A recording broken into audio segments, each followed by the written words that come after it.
Hey guys, welcome to my channel. My name is Dhanalakshmi Marida और आज मैं आपके लिए लाई हूँ कुछ ऐसे सेंटेंसेस जो आप ईमेल राइटिंग में यूज़ कर सकते हैं। अब ये बात तो मानना पड़ेगा कि आज की तारीख में सबकी लाइफ में ईमेल राइटिंग एक इनएविटेबल फैक्टर है, यानी हर किसी को ईमेल लिखना ही पड़ता है।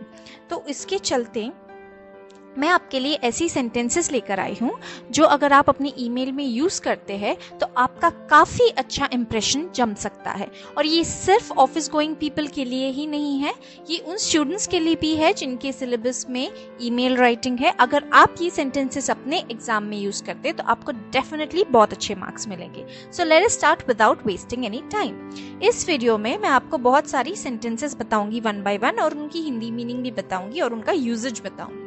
So let's start with the first sentence. अब जो फर्स्ट सेंटेंसेस है वो ओपनिंग लाइंस है, यानी आपको अगर प्रॉब्लम हो रही ईमेल स्टार्ट कैसे करें तो उसके लिए मैं सेट ऑफ लाइंस लाई हूँ। अगर आप सबसे पहले सामने से होकर अगर ईमेल कर रहे हैं तो आप क्या कह सकते हो? You can start with I am writing to you about our last meeting slash about your presentation yesterday slash our next event. So मैं आपको लिख रहा हूँ अपने प्रीवियस जो मीटिंग हुई थी उसके बारे में, या आपकी जो प्रेजेंटेशन थी कल उसके बारे में, या आगे जो इवेंट होने वाला है उसके बारे में आपको ये मेल लिख रही हूँ। उसके अलावा you can say I am writing to you with regards to, और I am writing to you regarding, और I am writing to you concerning, और you can say I am writing to you in connection with. Then you can say I am writing to ask, inquire, let you know, confirm, check, invite you to update you on, ask for a favor. आप ये इसमें से जो भी आपका context है, आपका जो भी सिचुएशन है, इसमें से आप जो है रिस्पेक्टिव वर्ड उठाकर, रिस्पेक्टिव फ्रेज उठाकर अपने ईमेल में छाप सकते हैं। आगे you see I am writing you to follow up on. अगर ये फॉलो अप है, अगर आपने ऑलरेडी कुछ कॉन्वर्सेशन किया था, कुछ आपने टास्क दिया था, उसके ऊपर आप चेक कर रहे हैं, so you can use this sentence. उसके अलावा you can say I am contacting you to inform. I am contacting you to inform. Simple सा आप ये भी सेंटेंस यूज कर सकते हैं, कोई ऐसे हाई फंडू सेंटेंस की जरूरत नहीं है। I am reaching out because, I am reaching out because this is just a quick note to. Okay, ये एक क्विक नोट है, छोटा सा ईमेल है आपको कुछ इन्फॉर्मेशन देने के लिए।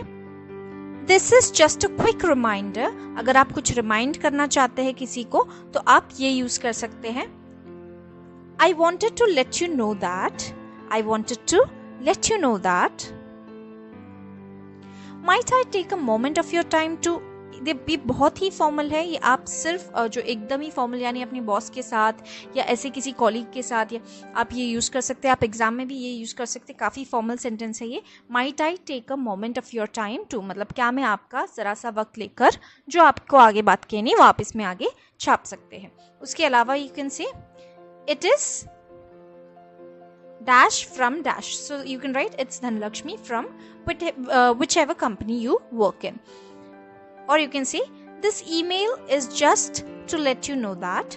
ये ईमेल आपको सिर्फ यही इन्फॉर्म करने के लिए है कि, और अगर आप ये ईमेल स्टार्ट कर रहे हैं और आप किसी के साथ बहुत ही सोशली बात करना चाहते हो कि यानी किसी के साथ काफ़ी you want to sound very friendly, तो उन लोगों के लिए आप, अगर आपकी किसी के साथ कनेक्शन है, काफ़ी अच्छी फ्रेंडली रिलेशन है, भले वो आपके वर्क प्लेस में काम करते हैं आपके साथ, you can use these sentences which are much more impressive and less formal. So you can start your email with I hope you had a good weekend. Obviously weekend के बाद अगर आप ईमेल लिख रहे हैं तो आप ये सेंटेंस यूज कर सकते हैं, rather than directly coming to the point, सीधे बात पॉइंट पे आने के बदले you can start with such ice breakers, ऐसे casual sentences जिससे बॉन्डिंग अच्छी इंप्रूव होती है लोगों के साथ। उसके अलावा आप कह सकते हो I hope you had a great trip. अगर आपको पता है आपका कॉलीग या कोई person has gone to somewhere and then he has come back and now you writing an email to him, so you can start like this I hope you had a great trip. उसके अलावा you can say hope you had a nice break. अब जो quarantine से सब कोई निकल के job पे वापस जाएगा तब आप ये सेंटेंस जरूर यूज कर सकते हैं, hope you had a nice break. I hope you are well. Simply अगर आपके पास कुछ कॉन्टेक्स्ट नहीं है, अगर कोई कहीं आया गया नहीं है, तो ऐसे केस में हम क्या बोल सकते हैं? I hope you are well, and फिर you can start with your email. I hope all is well. All is well. You can use that as well. Hope you are enjoying your holiday. अगर कोई छुट्टी में है और आप उनको mail डाल रहे हो, उनसे कुछ काम कराना है, तो स्पेशली बहुत ट्रिकी सिचुएशन होता है क्योंकि किसी से छुट्टी में काम कराना बहुत मुश्किल काम है. तो ऐसे केस में आप पहले उनको विश कर दीजिए कि हाँ, उम्मीद है आपकी छुट्टी अच्छी जा रही है, मैं आ गया हूँ आपकी छुट्टी खराब करने के लिए. ऐसा नहीं बोलना, मतलब आई hope you enjoying your holiday, आगे जो काम है वो दे देना. I hope this email finds you well. This you can use anywhere, any situation. Hope हम ये letters में भी use करते थे बचपन में. So you can start your email like this as well. Or you can say, I hope you enjoyed the event. अगर कोई event पे गए हैं या कल कुछ पार्टी हुई थी, तो you can just start by speaking about that event.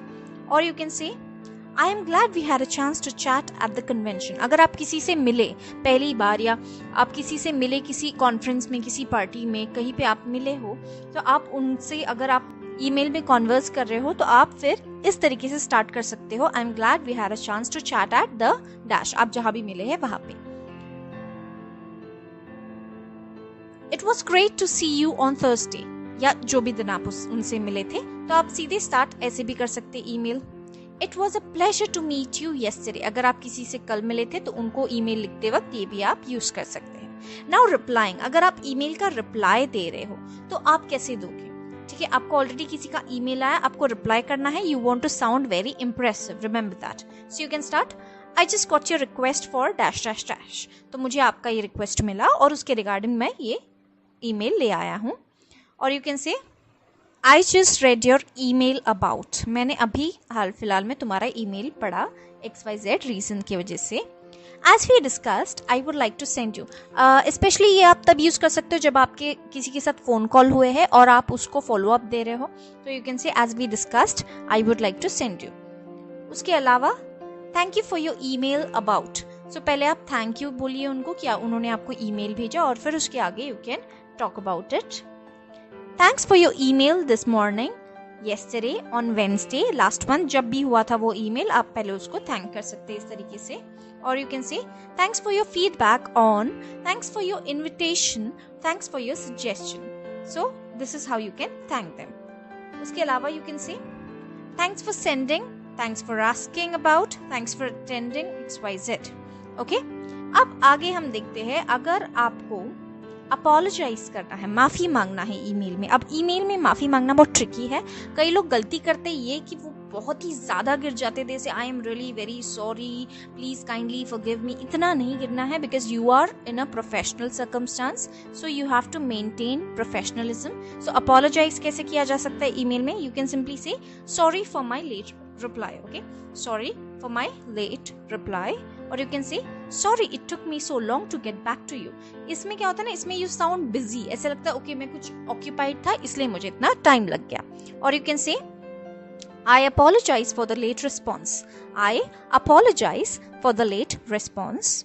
और you can say sorry it's been so long since my last email. अगर बहुत ही ज्यादा टाइम हो गया रिप्लाई देके तो तब अब ये यूज कर सकते हैं. I was sorry to hear about. अगर कोई सैड न्यूज़ है तो वो केस में आप अपोलोजाइज कैसे करते हैं? तो उस केस में आप कह सकते हैं I was sorry to hear about XYZ thing.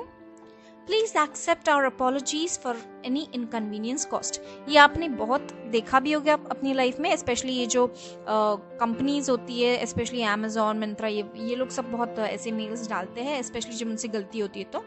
So you can say please accept our apologies for any inconvenience caused. ये आप अपने क्लाइंट्स और कस्टमर्स को भी बोल सकते हैं.